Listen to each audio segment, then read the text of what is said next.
Good morning, good afternoon, good evening, whatever time you're joining me. Welcome to this episode of Unwrapped, brought to you by Computer Reset, Sergio Partini, and the whole team of volunteers down there in Garland, Texas. So today we're going to be unwrapping IBM PC DOS version 2.1.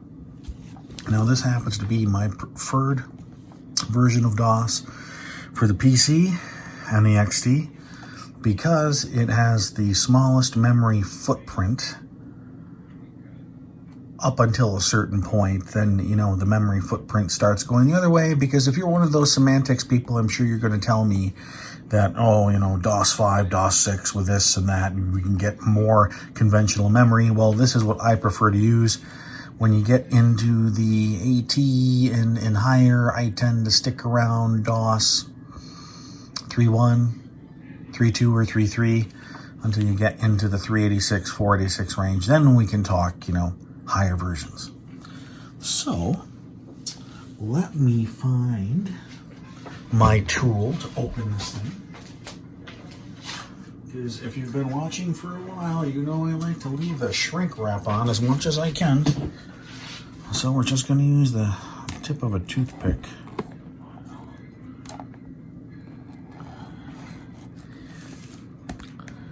And cut it. There we go. Now we can tear it back a little bit. Just enough to get the binder out of here, and then let's see what happens, shall we?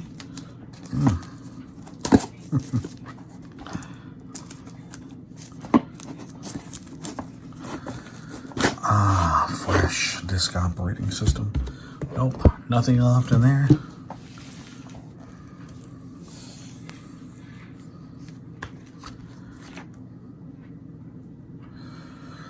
Ooh, the quick reference guide, the user's guide, still in the shrink wrap. Here we have a form to upgrade to Basic 2.0.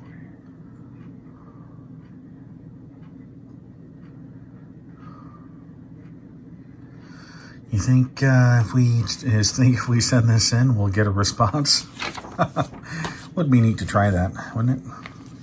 Okay. Here's the big fat manual still in the shrink wrap. Here's the quick reference guide I was thinking about. Oh boy, look at that.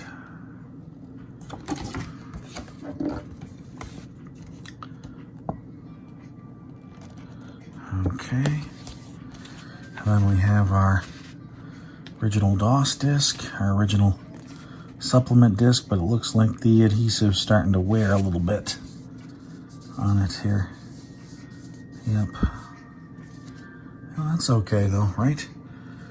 The magnetic media looks okay on supplemental programs, and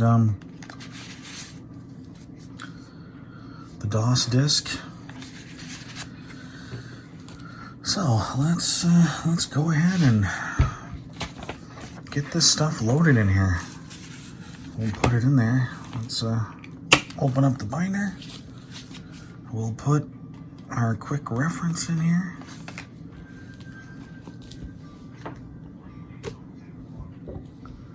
And then we'll get the manual. Wow. It's quite a shame when I look back in high school. There was a room that held all the old technology, and there was a room full of PC Juniors and original PCs, and they had these binders just stacked up. And of course, not really knowing or thinking that these are going to be worth a lot of money someday. I think they just all went in the garbage bin, and unfortunately all went to the landfill. As terrible as that was. So let's get our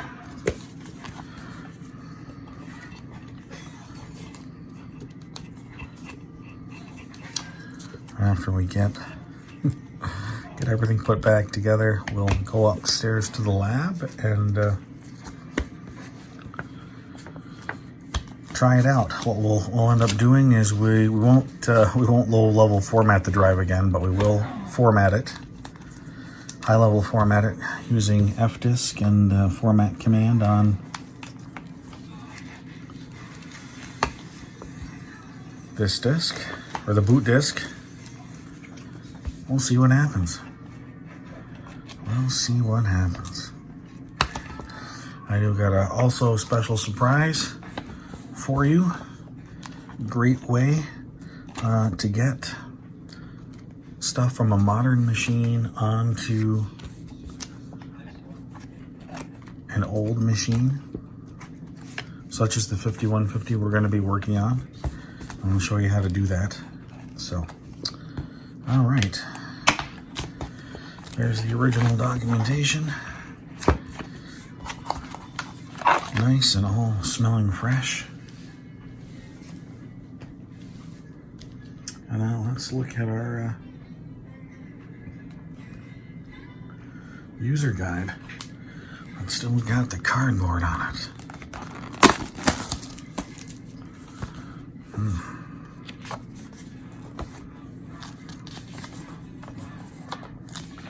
First edition, September 1983.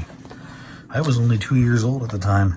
One of the reasons I got into this level of technology is our school, which had merged in 1970, apparently bought all this sort of stuff when it was brand new, and they didn't upgrade anything really till the year after I graduated. So,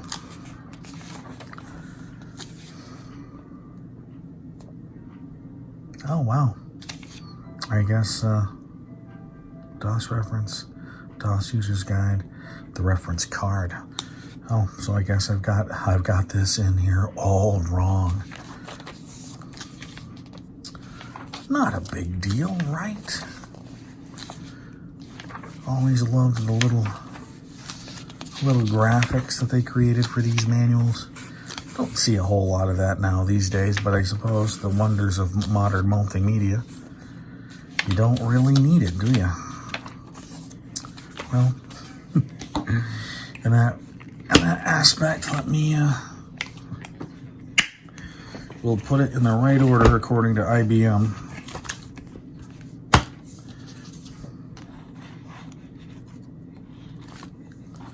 There we go.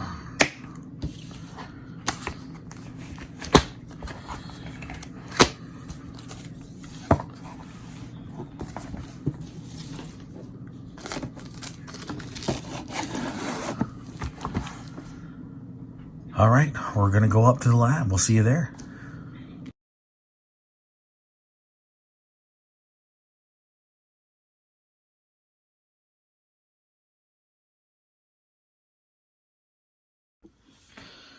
Okay, we're up in my makeshift lab, and here's my 5150 setup with the expansion unit over here on the left.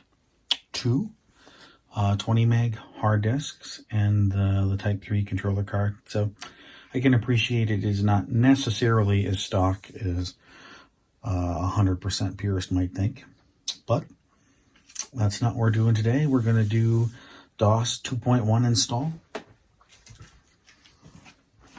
We just unwrapped and went through this, so let's open it up again. We'll get it installed.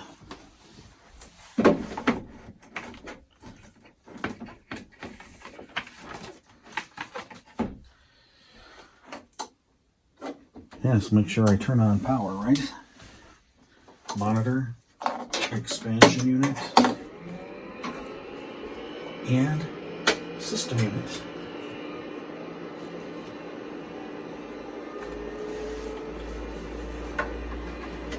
We'll see how good the magnetic media has held up to the test of time, although I'm willing to bet money it'll be just fine.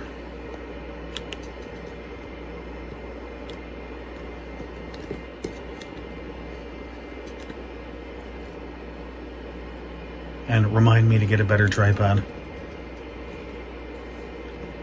one of these days.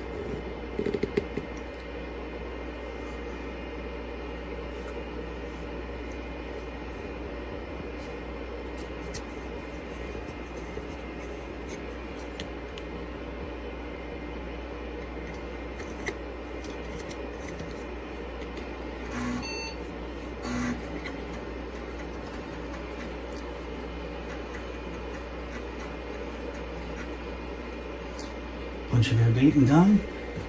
Today is May 7th, 2021, and the current time is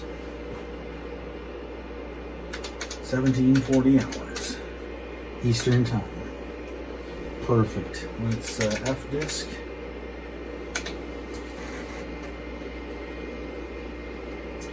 Let's look at our partition information. Well, already got a partition there, but that's okay. We'll just format over it. Format C for the first disk, and we'll see how fast this goes.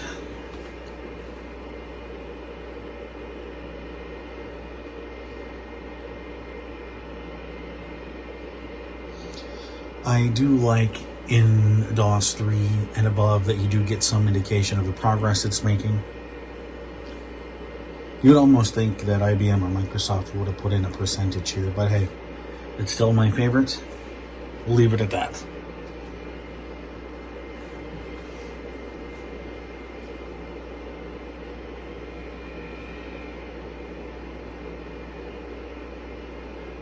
While we're waiting, I'm just going to poke around and look for something in the manual.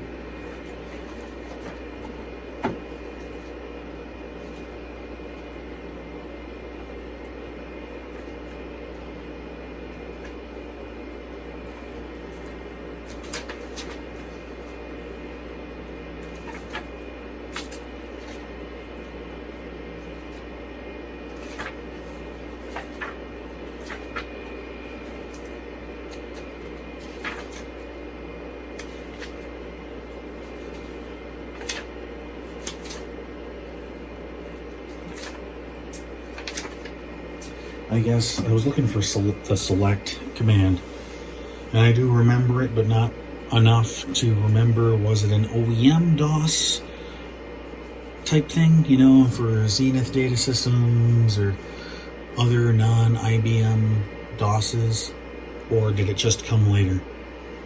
Go ahead, post in the comments. I can take it.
Welcome to DOS 2.1, your hurry up and wait DOS.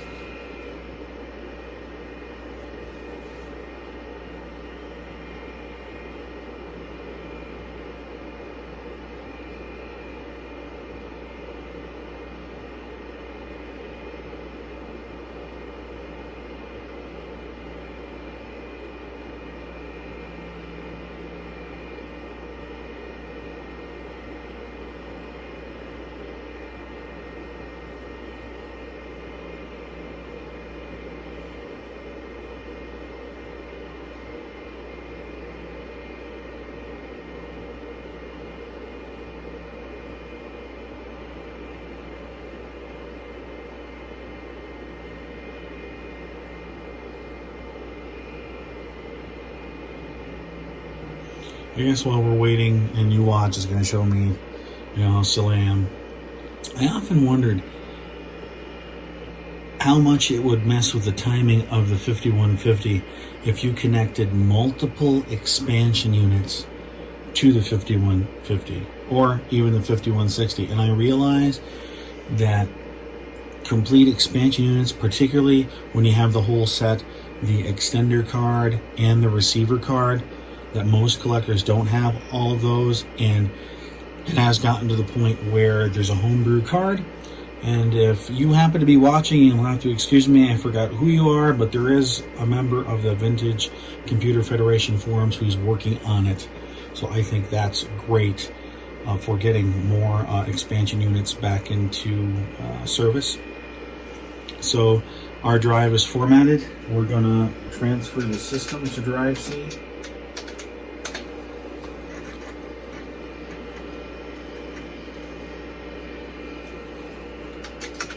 We're going to change our working directory to drive C, and we're going to make a DOS directory. I am going to turn verify on just to make sure that my disk copy operations are okay. And we're going to copy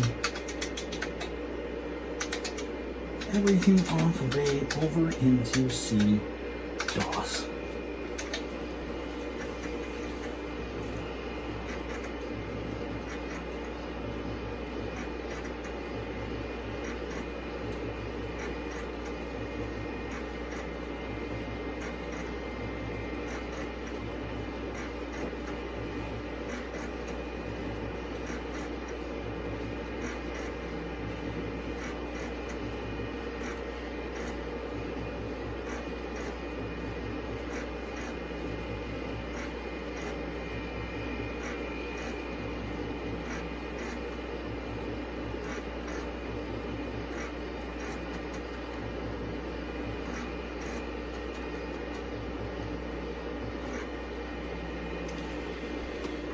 And also going to copy over the supplemental programs.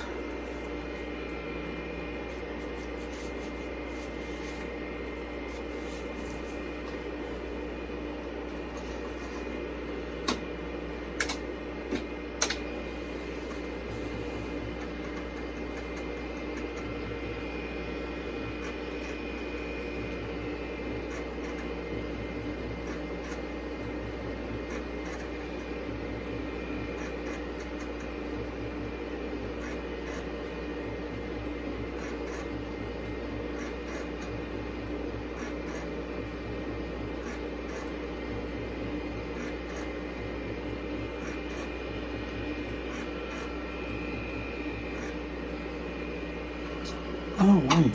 Perfect.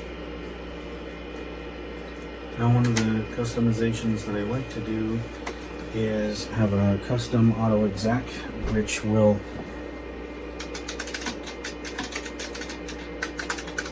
so to start, copy con auto exec.bat. I'm going to say, actually, I think we might be able to get echo off here. Echo off, date, time, and I like the command prompt to show the working directory. F6, and save it, and let's restart again.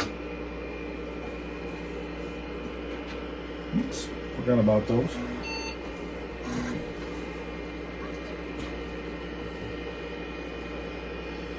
Oh wow.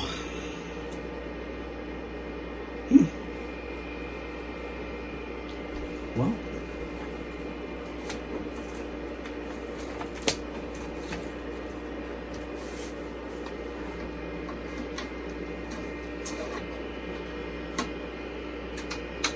I was pretty sure the system transferred. I mean, you saw it, didn't you?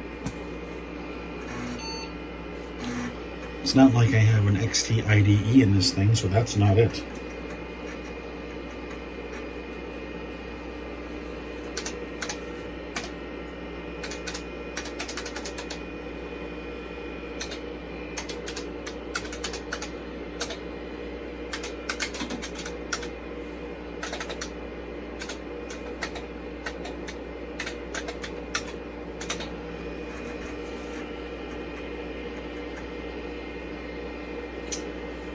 Says system transferred. Let's try it one more time.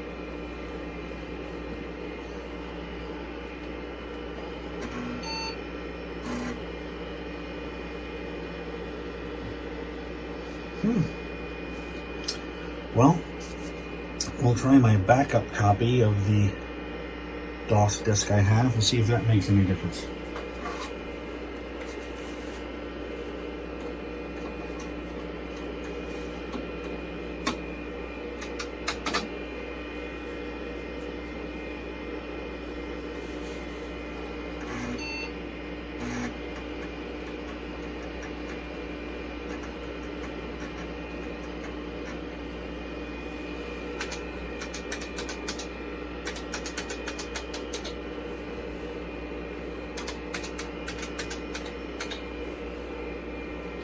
I'm just going to look at a couple of things.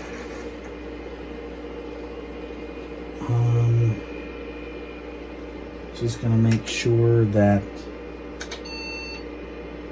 Alright, so it's already active. That's fine. We'll...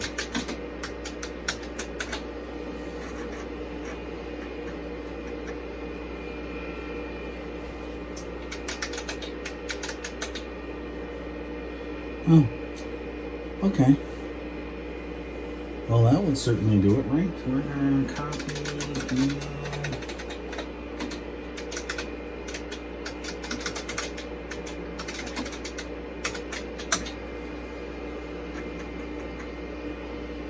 And we'll try restarting now.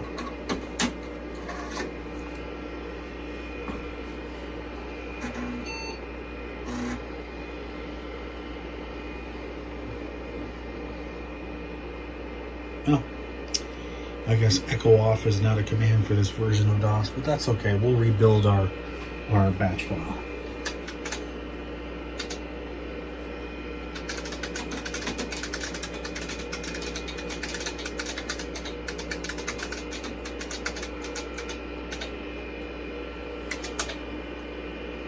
Okay.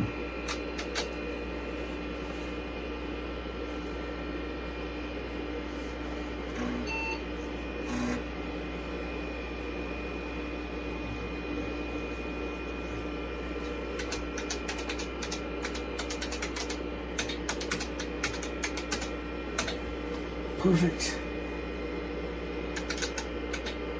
Just the way we like it.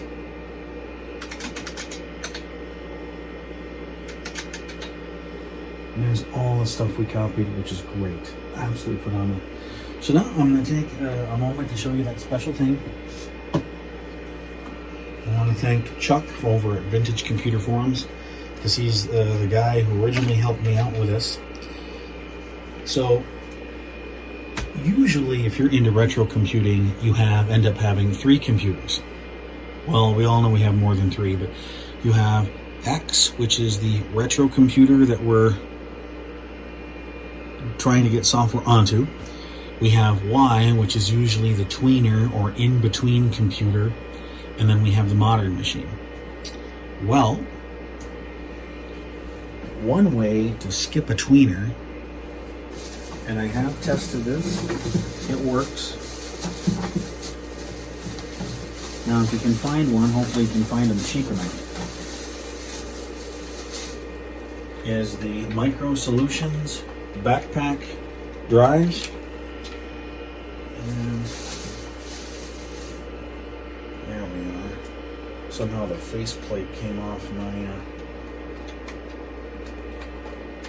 floppy disk. That's not cool. Well, anyway, we'll see what happens. We're going to put it back together. That may get it back together for you. Alright, so we've got our backpack. This is the Microsolutions Backpack parallel port drive. And in the storage, rustling around, somehow the faceplate came off. But that's okay, we can fix this in a second. We'll just pop a... There we go.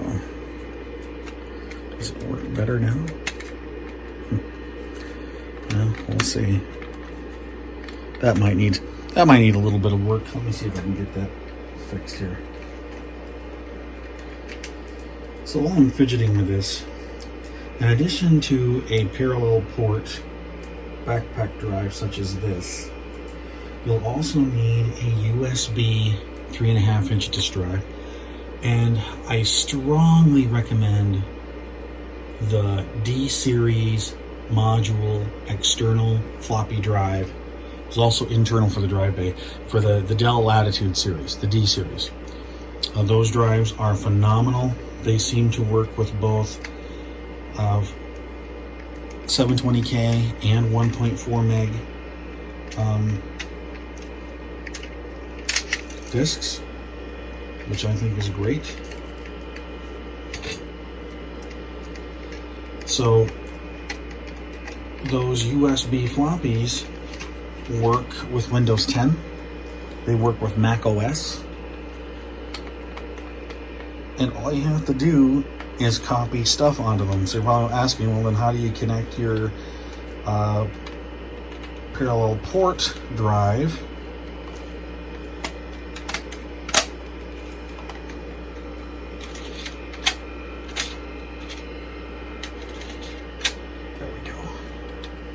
to it? And admittedly, that's the rub, but got somewhat of a deal for you. Shameless plug, I guess. Call it a deal if you want. So you need drivers to tell your ancient PC to talk to this thing. Now, me, in my effort to have an expansion unit that was full of nothing but IBM expansion cards, I put both parallel port cards in the expansion unit. So you always gotta have,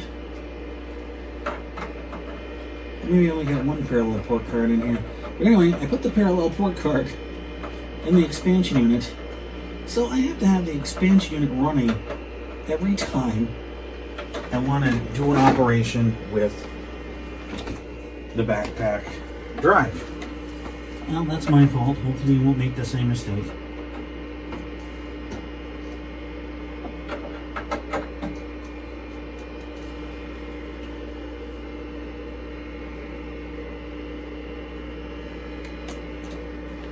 So, connecting the parallel port cable.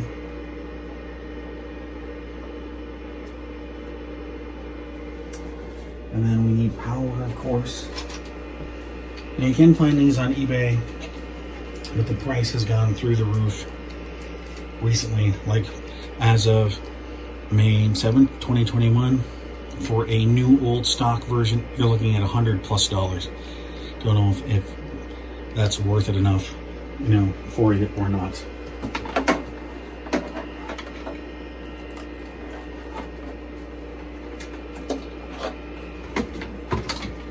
Just drape the AC adapter down there and plug this in. Okay. So, with that in mind, we need drivers, right?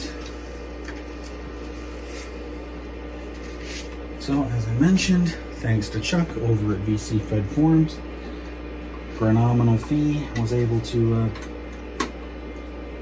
provide me a disc with some drivers on it.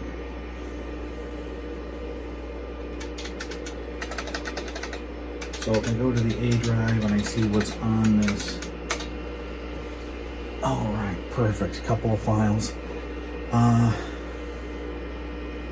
prep. That's odd.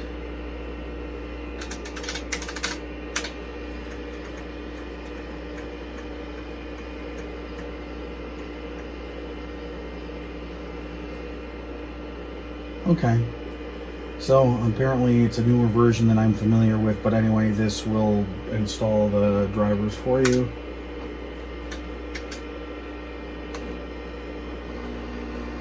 New.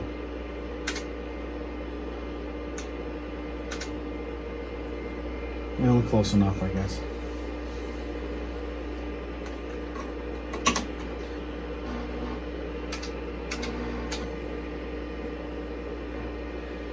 If you would like a copy of the backpack drivers on floppy disk, I will post some details in the show description on amount, address, whatnot, and I would be happy to copy them on a floppy disk for you. Send them to you.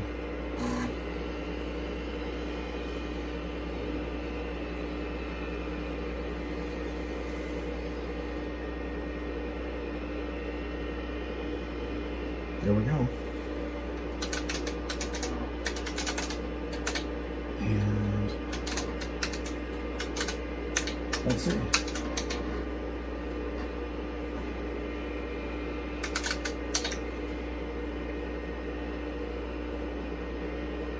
We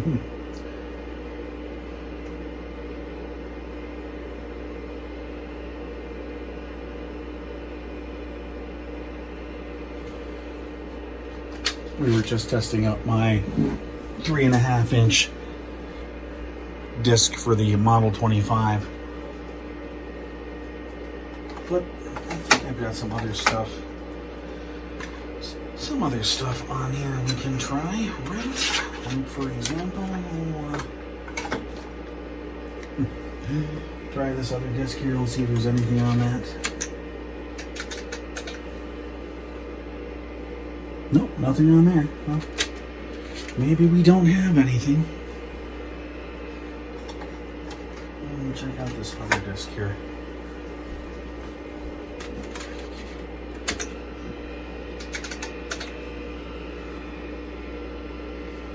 Well, that's all right. So I am going to reboot off of my IBM Diagnostics disk just so that I can park the heads. But just to recap, we unwrapped DOS 2.1. We formatted drive C. We made a DOS directory and copied the files over to it. We did have a hiccup with the system transfer, sys.c, which did not copy command.com to the root, so we had to do that manually. We hooked up a Microsolutions Backpack 3.5-inch drive, installed the drivers, and were able to read successfully off of our 3.5-inch drive. So later tonight, I'm going to hook up a USB 3.5-inch, the same Dell Latitude D series model that I recommended if you're looking to get into that way of transferring things and getting your tweener computer out of the way. It gets it out of the way if you don't want to use a middle machine for making 5.25-inch software. In this case, I use my 5150 as kind of a tweener. Once I get it set up, transfer it to the 3.5 and then transfer it to 5.25. But just an idea. I appreciate you taking the time to watch. I would also appreciate it if you haven't subscribed already. Go ahead and click subscribe. It just takes a second. You don't even have to watch from now on unless it really interests you. I try to do a new Unwrapped every week. I've got a lot of stuff in the queue. For example, I didn't know this, but IBM came out with an expansion card in 1984 or 85 called the IBM PC Voice Communications Option Adapter, which apparently let you do some pretty amazing things with the computer. You could turn the computer into a sophisticated answering machine voicemail system. It could do augmented voice services for people with hearing or visual disabilities. Plus, there was also a voice command module, a piece of software that you could actually speak commands to your computer and your computer would do them. And I think, wow, that's pretty impressive considering it was almost 10 years behind VIA Voice, behind Dragon, even behind Microsoft's own voice recognition technology. I thought that was pretty impressive stuff. So I have the card here. What I'm waiting on is to get my hands on the software. I need something called the operating subsystem disk for the adapter card in order to make it work with this other software that I have. A fellow member on VCF forums did buy one, ironically from the same seller that I bought the card from, not thinking to check and see, hey, did the seller happen to sell the guide to operations and the disk separately, which he did. So he mentions to me that he'll be able to capture an image of the disk, and hopefully we'll be able to do something later on. We also still have the IBM Personal Decision Series software, the Data Edition, Words Edition, and Plans Plus Edition, the 1.0 and 1.1 flavor of it that we're going to be putting on here, and that's the more mainframe-like software that IBM themselves came up with not a rebrand like the writing, filing, planning, project assistants that were rebrands from PFS, Software Publishing Corporation. So again, thanks for watching. Please subscribe. If there's something that you'd like to see, go ahead and post it in the notes, because if you don't tell me, I don't know. And we'll see you the next time on Unwrapped.